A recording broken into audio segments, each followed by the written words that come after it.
Assalamualaikum warahmatullahi wabarakatuh. Halo Sobat Pendidikan. Pernah nggak sih teman-teman bertanya-tanya, kenapa ada sekolah yang keren banget inovasinya, tapi ada juga yang cuman stuck atau jalan di tempat? Ternyata jawabannya itu ada di manajemen berbasis sekolah atau yang disingkat dengan MBS. Jadi MBS ini adalah salah satu dari bagian dari manajemen pendidikan. Nah, pada mata kuliah manajemen pendidikan ini, aku bersama dua rekan aku, Fauzia Hasanah, Vanessa Putri Cahaya, dan aku sendiri Guslianti Handayani, kami dari kelompok 11, yang dimana perkuliahan ini diampu oleh Bapak Dr. Adripen MPD dan Ibu Dr. Andas Herma Yulisiam MPDI. Kami akan menjelaskan tentang manajemen berbasis sekolah. Yuk kita bahas bareng. Halo teman-teman, aku Fauzia Hasanah. Kita mulai dari dasar dulu yuk. Jadi gini, manajemen sekolah atau MBS itu singkatnya sekolah dikasih kendali penuh buat ngatur dirinya sendiri. Ibaratnya, dulu sekolah tuh kayak karyawan yang selalu dengerin perintah dari pusat.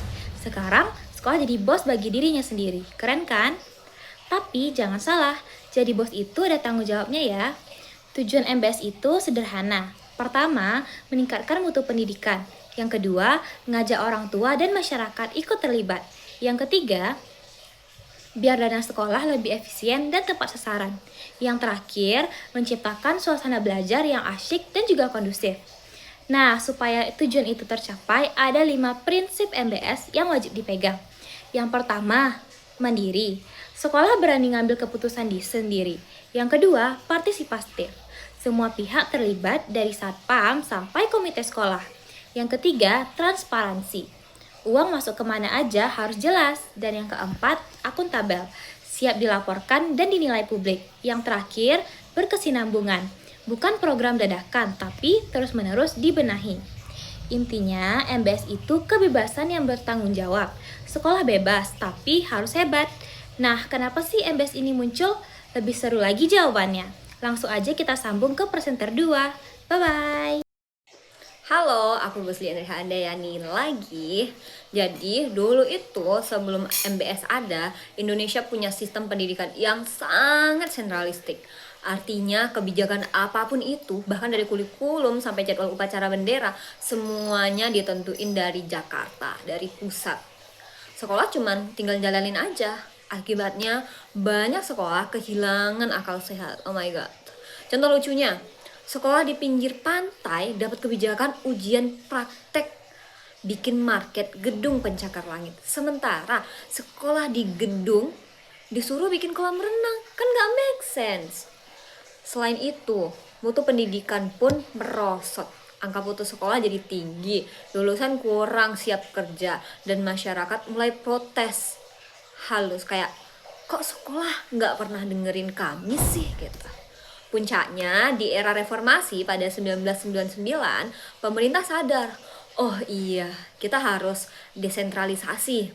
Maka muncullah MBS sebagai jawaban, dan ternyata di negara lain kayak Amerika, Inggris, Filipina udah duluan sukses pakai MBS ini.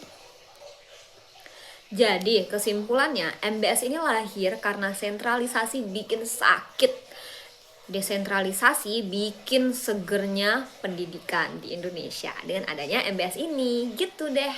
Mau tahu lebih lanjut tentang ciri-ciri MBS yang bikin beda nih kita dari zaman yang dahulu? Lanjut ke presenter ketiga.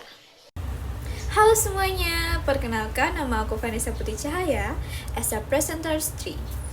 Sesuai yang apa yang dibilang sama Guslian tadi, hari ini aku akan jelasin ke kalian apa sih ciri-ciri sekolah yang sudah menjalankan MBS dengan baik. Ini dia 6 karakteristik MBS yang wajib kamu kenali. Yang pertama, otonomi sekolah. Sekolah punya wewenang mengatur kurikulum, guru, uang, dan fasilitasnya sendiri. Jadi misalnya, sekolah di daerah wisata bisa bikin program tour guide. Yang kedua, partisipasi tinggi. Gak cuma guru dan siswanya loh, komite sekolah, orang tua, bahkan pedagang kantin bisa ikut rapat perencanaan. Seru kan? Yang ketiga, kepemimpinan yang kuat. Kepala sekolah bukan cuma penjaga bendera, tapi manajer ulung yang visioner. Dia harus pintar ngajak kerjasama, bukan pintar marah-marah aja. Yang keempat, fokus pada hasil. Penilaian sekolah tidak hanya dari gedung megah atau buku tebal, tapi dari outcome. apakah siswanya pintar, berkarakter, dan siap untuk hidup. Itu kuncinya. Yang kelima, akuntabilitas publik. Sekolah wajib belak-belakan soal kinerjanya. Misalnya, bikin laporan bos yang bisa diakses semua orang. Jadi, gak ada drama duit sekolah hilang misterius. Yang keenam, fleksibel dan inovatif. Sekolah bisa bikin program unggulan sesuai potensi daerah. Ada sekolah yang jago di bidang robotik, ada yang jago di olahraga tradisional, dan yang lain-lain. Nah, ini yang bikin pendidikan itu hidup. Jadi gini, sekolah itu bukan pabrik yang mencetak murid berseragam. Dengan MBS, setiap sekolah punya wajahnya sendiri, unik dan bertanggung jawab. Keren kan?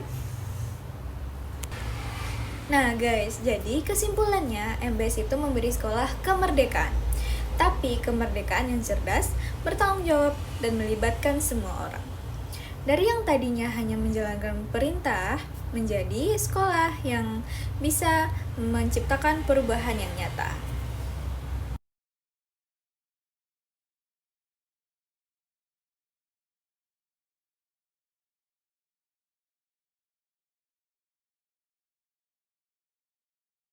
So guys, jangan lupa subscribe, like, dan share ke teman-teman guru dan calon guru. Ada pertanyaan tentang MBS? Tulis di kolom komen ya. Sampai jumpa!